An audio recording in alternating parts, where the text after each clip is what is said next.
Science-fiction, politique, roman d'anticipation ou le point de départ contient un événement guerre républicain.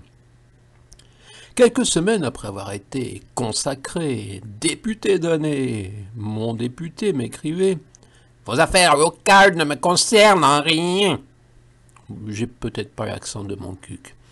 Finalement, cette phrase figure dans le premier chapitre de mon 7e roman.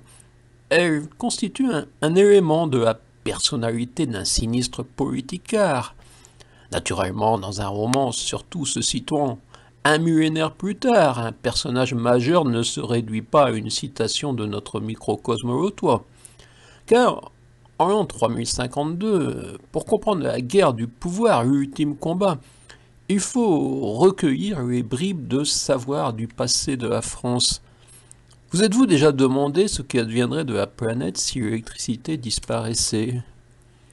Aujourd'hui, on s'en sortirait, mais après que les termites aient ravagé le papier, donc après notre passage au 100% numérique, que saurait-on encore? Imaginez également que d'ici l'an 3000, la France ait subi 4 destructions de centrales nucléaires, des attentats, avec le club des maîtres du monde aux véritables manettes, possédant presque tout, et des robots dévoués se chargeant de tout. Un peuple qui ne sert donc plus à rien, qu'on peut avoir la tentation de supprimer pour préserver les ressources planétaires. Naturellement, avec ce regard un millénaire plus tard, j'explore notre dérive. Où irons-nous si nous continuons ainsi? Quant à notre petit confinement, il semblera bien dérisoire par rapport au 7e qui permit de liquider les vieux et pauvres, quand les jeunes et les pauvres étaient encore utiles.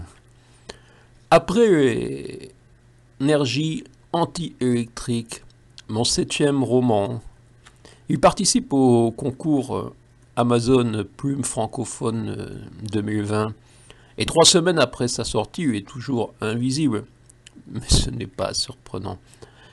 Comme le résumera le grand-père du narrateur, oui, situez-vous en 3052, nous pouvions tout dire, mais si le programme jugeait le propos inapproprié ou simplement nous avait décrété indiscipliné, mauvais esprit, blacklisté, nous pouvions écrire, chanter, fumer les plus belles choses du monde. Nous étions les seuls à le savoir. Nous n'en sommes pas encore là.